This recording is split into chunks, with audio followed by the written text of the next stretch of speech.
คือจะมีแต่เข้าแต่ซ้ำนี่เนาะเพราะว่าบุญยากมันยืดมันยาวเลยสบายดีทุกคนเนาะมื้อนี้ค่อยจะมาเทศในงบ5เหรียญเนาะซึ่งวิธีการเดินเงินของค่อยก็คือเดินเท่าละ1เหรียญเนาะแต่รูปแบบการเทศในมื้อนี้จะเป็นการเทศแบบทบทุนทบกำไรเนาะเรียกว่าตราบเลยที่เฮาบ่ชนะ2ไม้ติดเฮาก็จะบ่เห็นกำไรเนาะทุกคนเนาะมาเบิ่งครับว่าค่อยมั่นเจอแท่งเลยค่อยจะออกออเดอร์ในช่วง5วินาทีเนาะทุกคนเนาะแต่ว่าแท่งเลยแบบบ่มั่นเจอนี่จะบ่ออกออเดอร์เนาะเพราะว่าทุกแท่งที่ออกออเดอร์ไปนี่เนาะเดี๋ยวที่ค่อยเทศมานี่ค่อยล้วนแต่แบบมั่นเจอย่างต่ำกับ50-60%พอจึงออกออเดอร์บ่แม่นออกมั่วๆเนาะกำไรอาจจะกำไรประมาณ3เหรียญหรือว่า4เหรียญ5เหรียญก็ว่ากันไปเนาะมาเบิ่งตัวจริงว่ามันสิได้กำไรจักเหรียญหรือว่าจิล้างพอดในรอบนี้ก็ลองมาเบิ่งเนาะอาจีชนะ2ไม้ติดหรือว่าคาร์มันเจอนี่ก็ชนะ3ไม้ติดเนาะชนะ3ไม้ติดจึงถอยมันมีคนเข้าจะเริ่มไม้นี้เลยคาร์มันเจอนะไม้นี้จะขายซึ่งเหตุผลที่ค่อยขายเนาะก็คือแบบค่อยตีกรอบราคาไปแล้วเนาะในช่วงที่ค่อยจะเทศเนี่ยมันขึ้นมันก็อยู่ที่ 19,178 แต่ว่าตอนนี้มันลงทะลุราคาตัวนี้นี่เนาะเพราะว่าตีกรอบราคาอยู่ในกรอบราคานี่มาลงทะลุราคาตัวนี้ปุ๊บนี่ค่อยก็เลยเลือกที่จะขายไปแต่ก็ลองมาเบิ่งนะว่ามันที่สามารถกดลงได้บ่ตอนนี้ขึ้นเป็นแท่งสีเขียวแล้วเนาะว่ามาสวิงเนาะมาสวิงอยู่แท่งนี้เนาะแท่งซื้อกระลาอยู่ใบแรกเราพลาดไปก็กลับมาเดินเงิน1เหรียญคือเก่ามาเบิ่งกันว่าในหอบนี่ซูซีสิเอากำไรได้บ่แทนนี้ที่ขายเนาะมันน่าเหลือเกินเหตุผลที่ค่อยขายก็คือดังที่ค่อยว่าเนาะเพราะว่ามันทะลุกรอบราคาตัวที่ค่อยตีไว้แล้วเนาะกรอบราคาก็คือค่อยตีไว้เมื่อกี้นี้คำว่าขึ้นสูงกาย19,178ค่อยจะนำซื้อแต่ว่าคำว่ามันลงต่ำกว่า19,176ค่อยก็จะนำขายเนาะว่าแท่งนี้ก่อนวิเคราะห์ถึกไปเนาะได้มา 1.95 แต่ก็ยังไม่ได้เห็นกำไรเนาะก็ไป 1.95 เลยว่าทบทุนทบกำไรเนาะอาจจะเป็น2ไม้ติดหรือว่าคันค่อยมั่นเจอก็จะไป3ไม้ติดจึงถอยกลับมาจึงจะเห็นกำไรหลักเนาะแท่งนี้ขายเลยก็จะนำขายเนาะเพราะว่าว่าแหงซื้อในแท่งนี้เนาะมันทั้งขึ้นมาฮอตซ้ำนี่แต่ว่าแหงขายพยายามกดลงเนาะแท่งนี้เนาะค่อยก็เลยเลือกที่จะขายไปก็ลองมาเบิ่งว่ามันจะเป็นอะไรในช่วงวิสุดท้ายเนาะถ้าว่า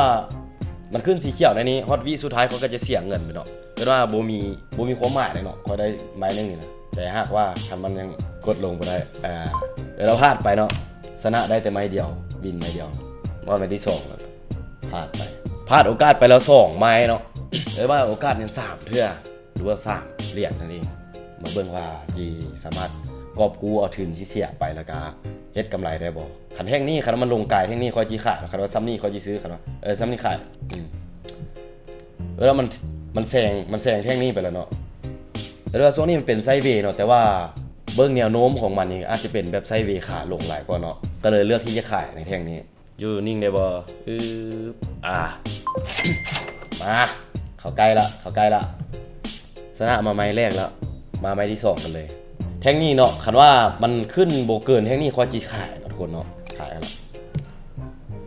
เพราะว่าค่อยเคยเจอมาแพทเทิร์นแบบนี้เนาะว่าแหงซื้อพยายามสู้แหงขายแต่สมเทียบซื้อกับ2แท่งนี้แล้วแหงขายมันก็ยังหลายกว่าแหงซื้อเนาะว่าเปรียบเทียบแท่งนี้คือเดียวแต่มันก็บ่ได้เป็นไปตามที่เฮาวิเคราะห์ไปหมดเนาะแต่ว่ามันอาจจะเกิดแบบซ้ำเดียวเนาะอย่างตัวนี้เนาะมันพยายามดันขึ้นไปแต่ว่าแหงขายกดลงมาก็เลยมาออกแท่งแดงลองเบิ่งแท่งนี้มันสิกดลงได้บ่ในวิสุดท้ายมันสินิ่งได้บ่เป็นแท่งน้อยเนี่ย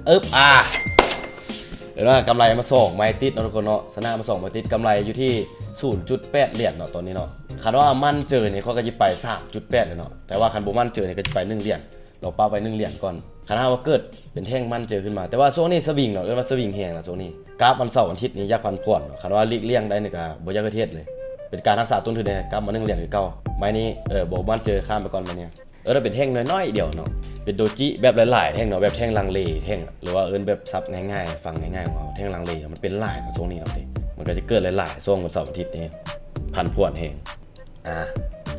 แล้วมีประวานมาเทซื้อพี่เนาะมาเทซื้อบิตคอยก็เลยทั้งขึ้นมาเนี่ยจะไป1นี้ก็บอกไป 1.8 ซะไปอันตรายมันพร้อมคันว่าเราจะไป 3.8 เลยกะว่าคันเราพลาดมาเขาก็จะยังเหลือแต่2เทื่อโอกาสของเราแต่เลือกที่จะรักษาตัวทุนก่อนคันว่ามันยังอยู่ระดับนี้อย่างน้อยๆเขาจะขายก่อนคน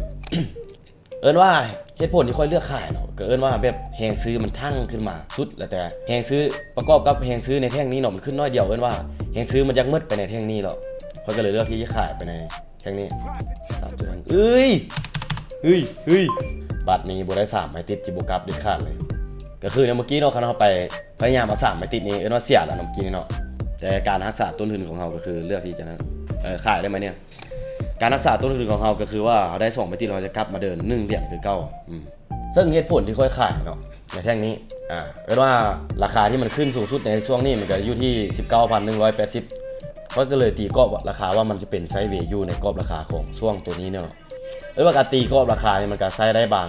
างจังหวะบางช่วงการตีกรอบราคาซึ่งว่าการตีกรอบราคานี่มันเฮ็ดให้เราบ่เสี่ยงที่จะส่วนเทรนเนาะเอิ้นว่ามันทะลุกรอบราคาปุ๊บในเดือนตัวนี้เนี่ยก็บ่เอิ้นว่าเป็นเทรนได้เนาะแต่มันก็ลงหลายแท่งอยู่เนี่ยนี่มันทะลุกรอบราคาปุ๊บนี่เขานำขายเนี่ยมันก็บ่เสียหายหรอกแท่งนี้เลือกซื้อได้ทุกคน 3.8 มันหน้าเขาให้แต่เจ็บมาหลายเนาะแท่งนี้ซื้อแล้วมันขึ้นมันลงเป็นสีแดงเนาะแต่ก็ยังบ่ลาบเดี๋ยวเจ็บประจำเนาะเหตุผลที่เลือกซื้อก็คือมันลงมาฮอดในกรอบราคาตัวนี้แต่มันจะทิ่มห่างแบบว่าแฮงซื้อพยายามกดขึ้นไปแต่ค่อยเชื่อว่าก้อนมันจะลงมาหลายๆแท่งมันต้องไปพักตัวไปแท่งสีเขียวแท่งนึงก็เลยเลือกที่จะซื้อในแท่งนี้เดี๋ยวเราวิเคราะห์พลาดไปเนาะมันบ่เป็นไปตามที่วิเคราะห์แต่ทุกแท่งที่ค่อยออกออเดอร์ไปนี้ค่อยมั่นเจอระดับ 70% ขึ้นไปเนาะสุดท้ายมันมาพักแท่งโลท่าสมมุติทุกคนเนาะแต่ที่นำขายคือเก่านำขายคือเก่าเนาะแต่การเสี่ยงหลายแท่งนี้เนาะเพราะว่าแท่งนี้ขึ้นไปสูงคาร่ามันขึ้นสูงนี้คาร่าเขาเบิ่งแบบนานออเดอร์นะเขาอาจจะเลือกที่จะซื้อแต่ว่าเขาออเดอร์ตอน5วิหรือว่า4วิเขาก็เลยเลือกที่จะขายเพราะเป็นแนวค่อยด้านที่ค่อยเว้าไว้เนาะว่า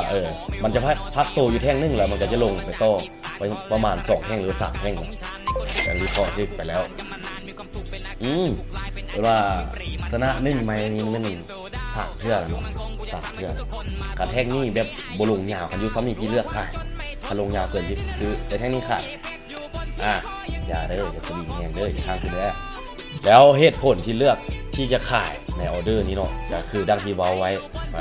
ช่วงนี้นะมันจะอยู่ในซ้ำนี่แล้วเนาะเพราะว่ามันขึ้นสูงตอนช่วงเช้าๆนี่แหละแล้วมันลงมาแล้วช่วงนี้ไซด์เวย์แต่มันก็จะออกแบบแท่งแดงหลายช่วงนี้เขาก็เลือกที่จะขายแต่ดังที่ว่าเนี่ยมันพักตัวแท่งนึงมันจะลงไปได้ต่อได้ประมาณ2แท่งหรือว่า3แท่งเนาะเรียกว่ากลับมาแล้วแต่แนวดังที่ค่อยว่าเนาะบ่ได้3ไม่ติดอยู่บ่ถอยเนาะบัดนี้เนาะแบบนักแน่นในอุดมการณ์ตัวเองอีกก็ลองมาเบิ่งเนาะว่าจะสามารถชนะไม้นี้ได้บอกชนะไม้นี้ก็จะเห็นได้กำไรมาเลยเนาะแต่ถ้าว่าเสี่ยงไม้นี้ก็เอิ้นว่าจะอย่างโอกาสที่2เพื่อนเนาะทะลุแล้วเอิ้นว่าซื้อแค่นี้นะและเหตุผลที่ค่อยเลือกซื้อเนาะก็คือว่า